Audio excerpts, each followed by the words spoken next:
jirtu kabajamtoota daawwattoota keenyaa kan daawwataa jirtan kun televezyiinii mo'aatii qophichi immoo qophii Ormaaniyaati. Qophiin Ormaaniyaa guyyaa har'aa kana qophii addaa qabatee isiniif dhiyaatee jira. Qophii addaa guyyaa har'aa kana qophiin Ormaaniyaa qabatee isiniif dhiyaatee jiru immoo waa'ee OSAati. OSAan egaa bara kana yeroo 33ffaaf yookaanis waggaa 33f marsaa 33f bara kana kabajaa jira. Kan baranaa garuu kan adda godhu maali yoo jedhame yeroo jalqabaatiif biyya keenya biyya Itoophiyaa keessatti kan geggeeffamudha.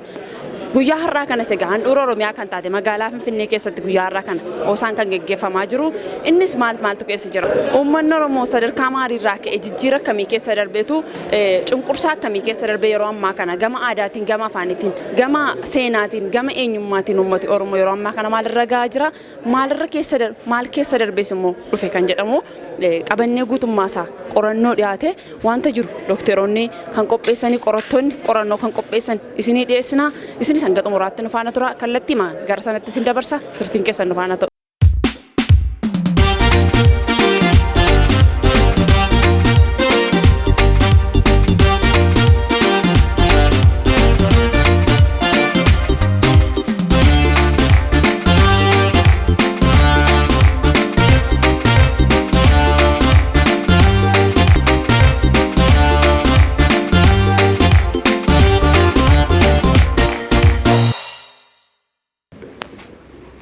What's going to happen?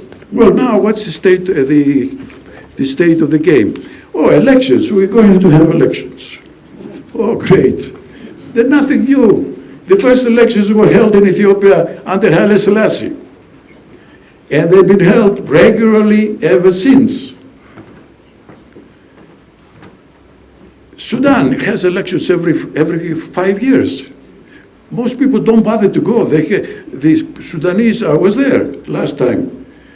In the polling stations, they were sleeping. Everybody was sleeping because nobody came in to vote.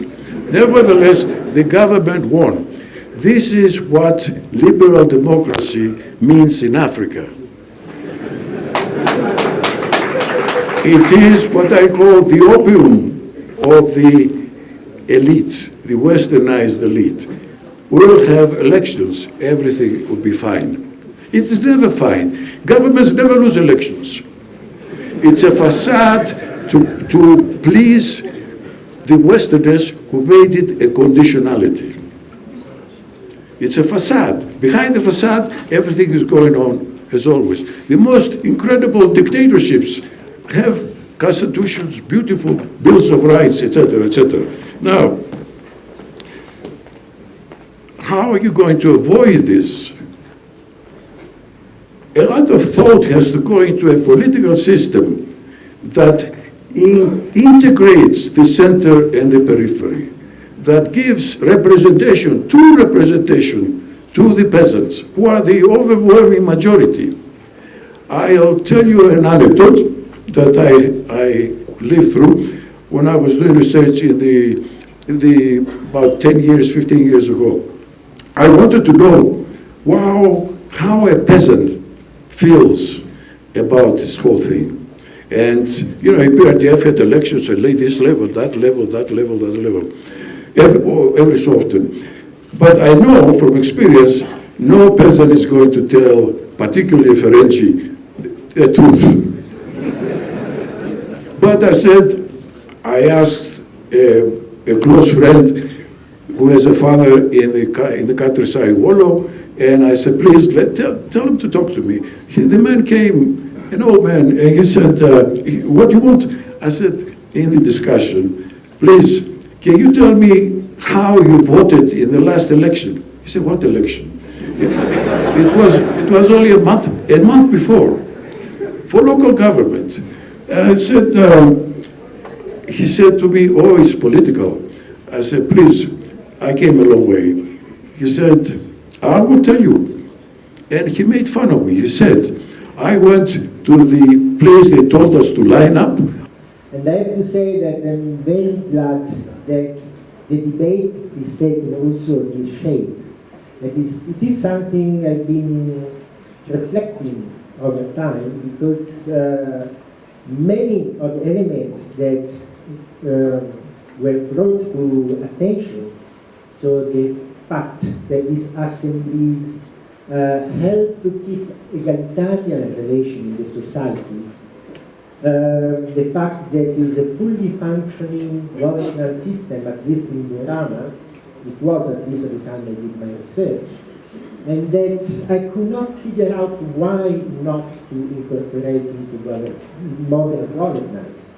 In reality, it is already incorporated, in the sense that the Burma have always established a kind of mutual agreement with the formal government about sectors of society which are regulated by the GADA, in sectors were regulated at the time I was doing the research, and sectors of society which were under the responsibility of the government. So in that sense, I would bring a question which is a bit challenging, in the sense that perhaps there is one theory that has become not even much fashionable anymore, which is theory of modernity, which says that society changed from being producing only one element, one type pastoralism, farming, that require a transformation, deep transformation, including bureaucracy, and the type of bureaucracy Weber was talking about. So the thing is, don't you think it would be good to elaborate more on the fact if a customary institution, a customary way to deal, which is still alive under certain conditions, this customary way should be incorporated into governance with a more sophisticated and careful analysis. This is basic. I say that because, why the Burana were somehow be able to keep GADA, simply because they kept it separate from state administration. They made an effort to keep it separate. And by that way it survived, because it's quite complicated. Worked in integrated agricultural development for half a century. My researches are based on indigenous knowledge, modern indigenous knowledge, and the modern science is integrated into it. So, I will start with some of the things being raised to me like Americans. No, from my perspective, personally, no, we won't. The agricultural development was copied from the United States. If I focus on the overall development of the Quran, the people who lived in Quran went to the level of preaching, and they came back and they found fire. Really, values they cut and copied from God Himself, what has been made on the ground. So grasses are, flashing like anything. Grasses, they filter water in the aquifer in detail. The springs flow, rivers will be abundant. There will not be a problem in the neighboring country in terms of water, sustainable water supply. This is a published, internationally published journal. So, if we have read the book of certain civilization, plan B followed by level underground is the best start that we can integrate. This is one question. Why did the Sumerian civilization fail? They replaced the approved plants, and then they resolved well. What is your question, sir?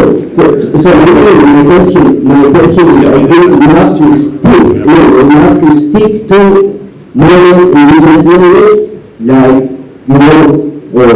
you guys have the area which produce more food in indigenous areas, and those modern Thank you. So, it's very nice in the high rank are consenting, so we are also talking the nationality part, I have so many issues to actually share with you, so everyone can, yeah, thank you guys. Oduumo'aa is already here. The second one is Dr. I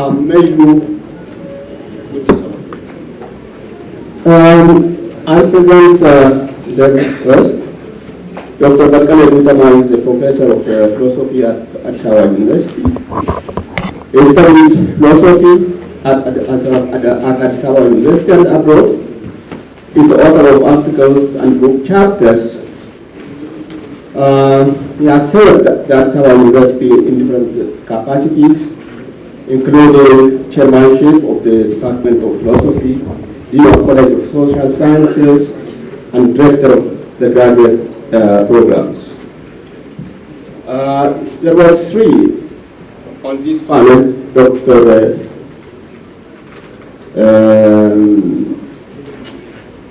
I know the hand is not here. The second panelist, Dr. Ogetimo'a, is a faculty member of Jimma University.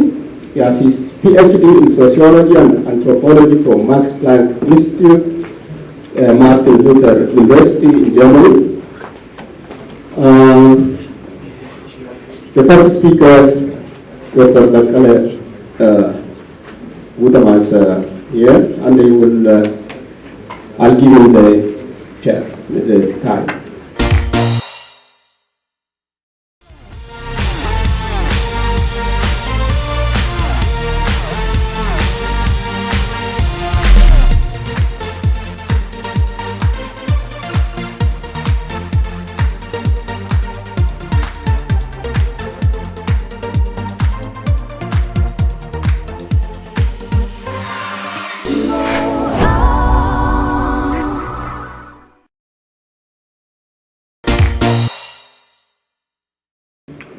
The title of my paper is Federalism and Identity.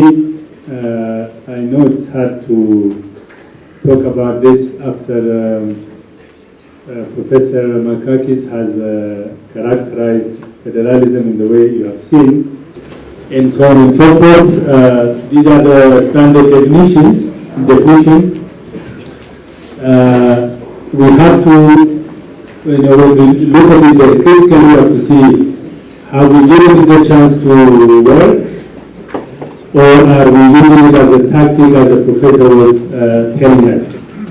Anyways, we talk of these two types of federations holding together and coming together.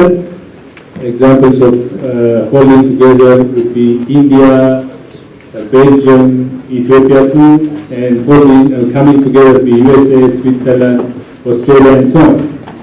Now, what are the reasons for accepting federalism as a system? Many believe that it creates better conditions than any other system to realize freedom and liberty both for groups and individuals. So there are legal grounds, there are moral grounds for accepting federalism as a system. It has long history, it has been said, but also it's important to note that it gained importance in the last decades of the 20th century, this century, for many, many reasons, among which I could mention, people's awareness to define themselves and survive as a group is an important element. There is what we call the human rights revolution, there is democratization, there is the collapse of empires, there is the demise of the idea of the hierarchy of cultures, the hierarchies of, peoples and so on. So these are the kind of ideas that are at the background of its prominence. The main ideas around which it is anchored are the self-rule and shared rule. and it involves agreement, bargaining among elites, constant bargaining that requires compromises that has to be based on the effort of give and take among groups that represent peoples. Therefore, trying to create a balance between central government and federal states. So I'm talking about the conflict situation in relation to multinational federalism. The question as to whether multinational federalism in Ethiopia has mitigated conflict has developed strong controversies. On the one hand, there are those who have taken for granted that Ethiopia is a federal state and that the federal state has had an effect on ethnic conflicts and that ethnic conflicts are analyzed in relation to ethnic identity. They strongly oppose the adoption of multinational federalism, reason fear of national disintegration. On the other hand, there are those who widely support the adoption of multinational federalism, but question whether multinational federalism practically exists in Ethiopia. They claim that conflict has nothing to do with multinational federalism but its absence. Supporting the latter claim, I argue that the theory of multinational federalism and its conflict generation should be interpreted in the context of federal government, the farmers of federalism itself, the continued interference of the federal government in regional affairs. Therefore, the following questions arise. How do state institutions engage with ethnic identity with the political sphere? How the current government shares power among various regional states, as stated in the Constitution, which established to solve long-standing conflicts and the issue of national cohesion. Has the federal system in Ethiopia fully been adopted in the practice to the extent that it can help to resolve conflicts? In order to answer the above questions, I will focus on the following issues. The first one is the rise and the decline of multinational federalism, and the second, the third is related to the interference of the federal government with regard to the Minister of Federal Affairs and the Minister of Agriculture and Rural Development. The first one, the rise and the decline of multinational political parties, I will focus between 1991 and 1995.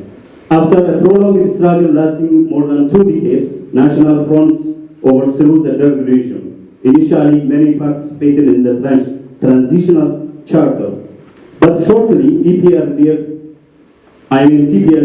began to quell national parties. In making my claim, I draw the political situation in Benishangul Gumuz and in Oromia. On the eve of the downfall of the Derg regime in 1991, TPLF cadres realized that they would no longer be in a position to protect their target interests. Chairman is saying move quickly. Now we have what we call the rising or the making of political polarization in Ethiopia. On one side we have politicians or followers of what we call the Zega politics or citizens politics, and they're really committed to, they claim more Ethiopians than some of us, some folks around us, and they're using pro-Ethiopia unity slogans on one way, and the other forces, the multinational federalist forces, also emerging and consolidating, and there is a really reversing some of the present gains around federalism and the federal promise. Should be reversing them, should be over our dead bodies.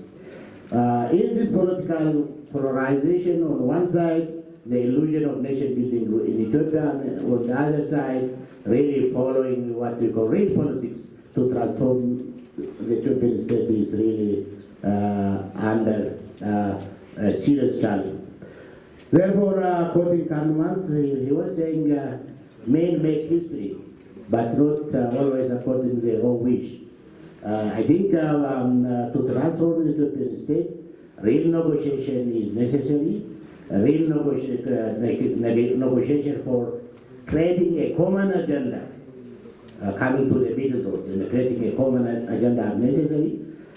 Some of us might have our own dreams or our roads to heaven without creating a community political structure that can house all of us on the basis of equality, national equality. We cannot go forward.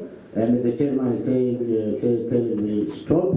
I stop it with one final footnote. That is for all of us, following our Ugandan brother, should work for new social contract,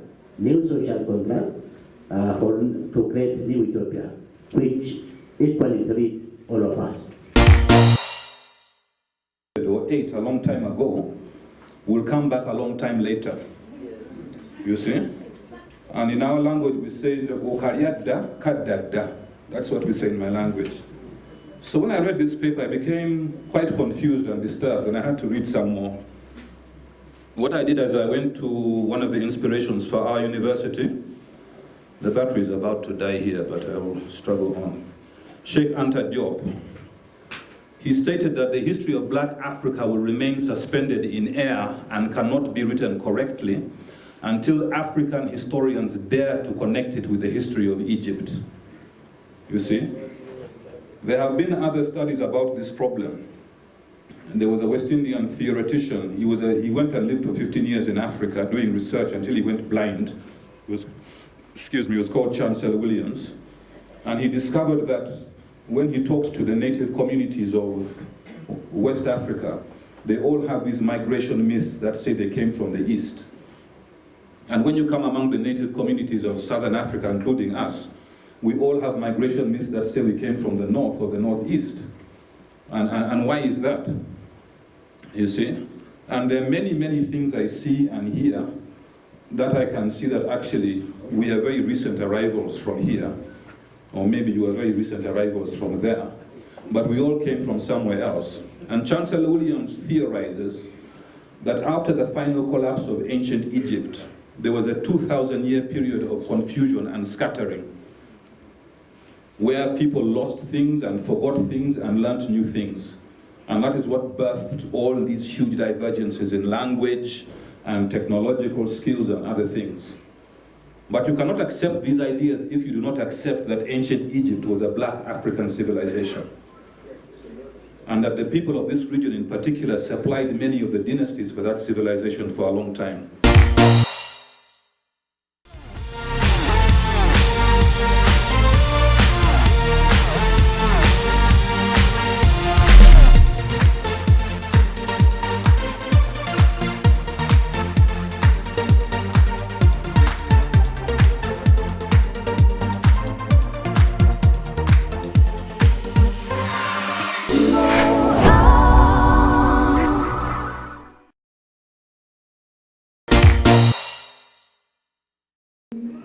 In Somalia from 1980 to 1983, in Sudan 1986, Uganda 2003.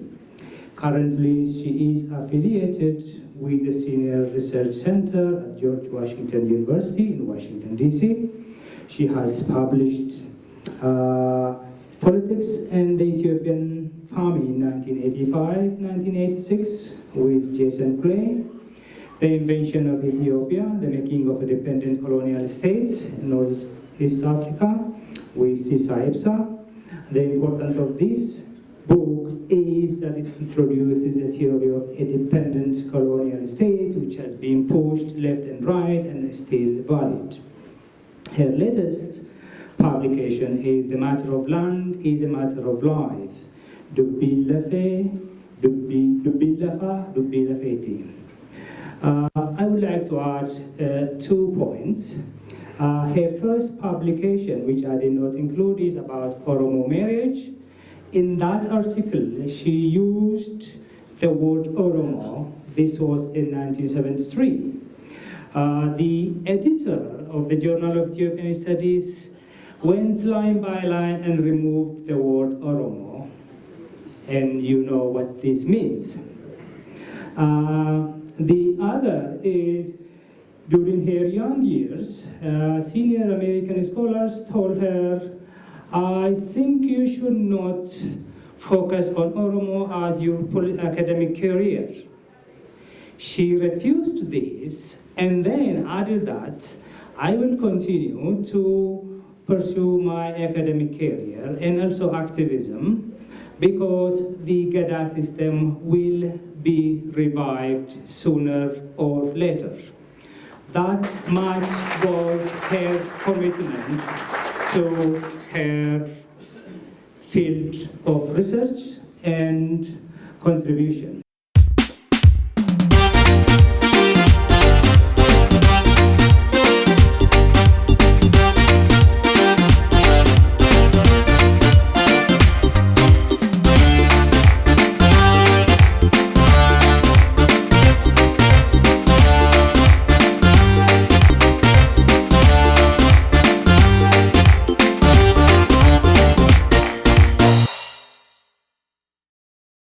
OSA jechuun waldaa qorannoo Oromoodha. Oromoo State Association jedhama. Hojiinsaa waa'ee aadaa, seenaa, eenyummaa Oromoo irratti qorannoo geggeessaa, qorannoo maxxansaa. Kora akka kanaa kanas hin qopheessee uummata Oromoodhaafis, uummata Oromoo hin ta'iniifis, uummata addunyaa hundumaaf ittiin ga'a jechuudha. Kaayyoon isaa maalidha? Kan inni ittiin hundeeffame biyya Itoophiyaa kana keessatti yeroo dheeraadhaaf jaarraa tokkoof isaa olii jalqabee seenaan Oromoo, aadaan Oromoo, eenyummaan Oromoo hacuucamee ture. Sirriitti hin barreeffamne, sirriitti hin ibsanne waan ta'eef beektonni Oromoo hangafoonni keenya waa'ee kana sirriitti deebisanii karaa qabsiisuu waan barbaadaniif waldaa qorannoo Oromoo kana Oromoo State Association OSA hundeessan jechuudha. Bara 1986 akka lakkoofsa faranjiitti waggaa 33ffaa baranaa jechuudha. Biyya Ameerikaatti jalqabee beektota adda addaatti walitti dhufanii biyya Ameerikaatti kana hundeessanii hanga ammaatti biyyuma Ameerikaa fi yeroo tokko biyya Awurooppaattidha kan inni olii gadi deddeemee kora isaa qindeessu. Yeroo jalqabaadhaaf inni yeroo sana qindaa'e namoonni baay'eeti jiru. Nama tokko qofa miti. Oromootas kan hin ta'iin warra saba Oromoo jaallatan beektota adda addaatu waliin qindeesse. Kanaaf nam tokko qofati qindeesse miti waan ta'eef abaluu jechuun isaa kana irratti barbaachisaa miti. Garuu beektota keenya beektota pioneers nuun jennu warra hangafoota Oromoodha kan sana qindeessee kora akka kanaatti qopheessuu jalqabee jechuudha yeroo sana. Kan baranaa kan adda godhu waan baay'eedha. Tokkoffaan biyyatti deebi'uu isaadha. OSAan kanaan dura biyyaan baatti akkuma Oromoonni baqatanii biyyaan baa turan OSAanis baqataa ture jechuuf hin danda'ama. Biyya keessatti galuu hin danda'u waan ta'eef biyya Itoophiyaa kana keessatti haala siyaasarraan kan ka'e waan Oromoo irratti hojjetamu, waan Oromoo irratti qorannaan ta'u hundumti isaallee ija hamaatiin ilaalama waan ta'eef mootummoota Itoophiyaadhaan biyya keessatti korallee qindeeffachuu hin danda'amu ture. Kanaaf biyya keessa galuunsaa tokkoffaa adda isa godha. Lammaffaan kan wajjin wal qabatee kan adda isa godhu yeroo kaanii Oromootuma biyya alaa jiranti waliin ta'aniiti kora kana qindeeffatu. Kora isaa irratti hirmaatu. Nam tokko lama yoo biyya keessaa deeme Oromiyaa keessaa yoo deeme irraan kan darbe amma garuu uummata Oromoo keessaa fi dhaabbateefidha. Isa wajjin wal argee fuulatti wal argeeti kora kana qindeessaa jira jechuudha. Ambiraani kan adda isa godhu jechuu kan nu dandeenyu sababumti inni itti biyyatti galees biyya kana keessatti sirni siyaasaa biyya kanaa jijjiiramaa jira. Sun immoo carraa OSAanis akka biyya galu taasiseefi jira waan ta'eef haalli ittiin OSAan biyya galee jiru kun mataansa haala siyaasaa biyya kanaa kana keessatti jijjiirama keessa jiru wajjin walirra dhufe waan ta'eef kunis adda isa godha jechuudha. Ambiraani maalti sitti dhaga'ama kan jette waan guddaa nuuni kora qindeessituu nu hoogganaa turanii ji'oota 2-3 darbanii fi dargaggoota baay'ee isaaniitti kanatti hirmaateera. Maaliif gara fuulduraatti dargaggootumaan OSA kana gara fuulduraatti kan ceesisuu danda'u. Kanaaf dargaggoonni gara 70 olitu kora kanarratti qindeessuu irratti hirmaate. Nama 500 olidha kan amma asirratti hirmaataa jiru. kunumti waan baay'ee guddaadha biyya kana keessatti waliin argine warra kana hundeessanii waggaa 33 dura warra kana hundeessan wajjin dhamma teenye kan nuni kora kana hirmaachaa jirru isaan hangafoota keenyadha warra nunillee akka moodeliitti fudhannudha isaan wajjin carraa kan argannee asitti isaan qopheessuu qofatu hin ta'in wajjin hirmaachuun carraa guddaadha.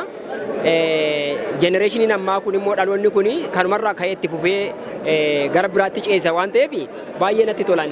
Maqaan koo Asaffaa Jaallataati. OSA keessatti miseensa boordiiti. Kaayyoon isaa waa'ee Oromoo qoratee waa'ee Oromoo biyya lafaa waa'ee Oromoo barsiisuudha. Beekumsa bilisummaa, beekumsa uummata Oromoo guddisu, beekumsa uummata Oromoo cunqursaa fi gadadoo jalaa baasu burqisiifnee uummataan ga'uudha.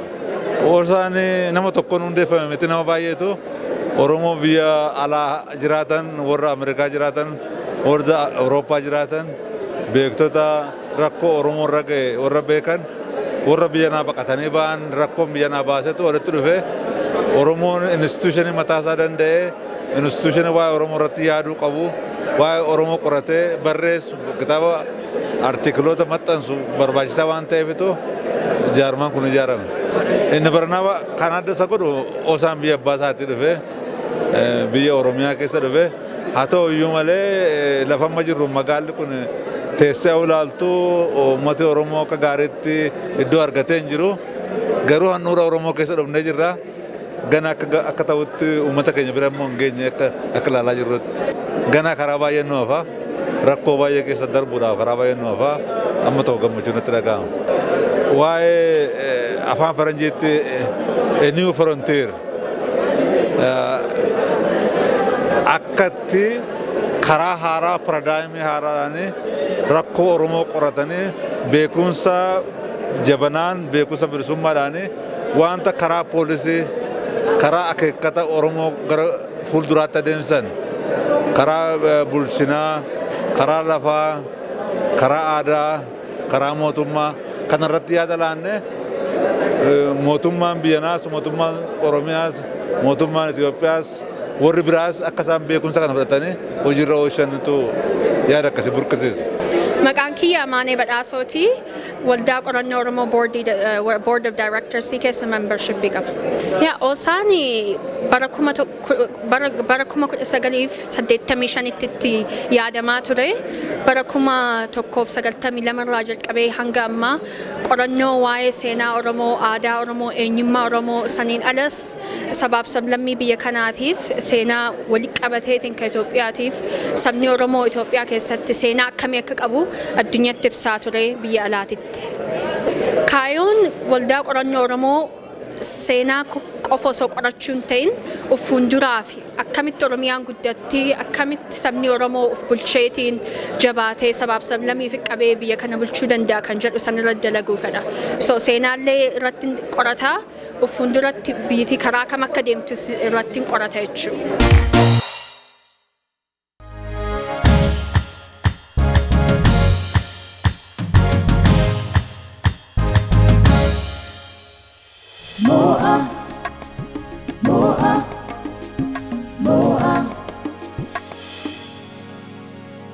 Mo'a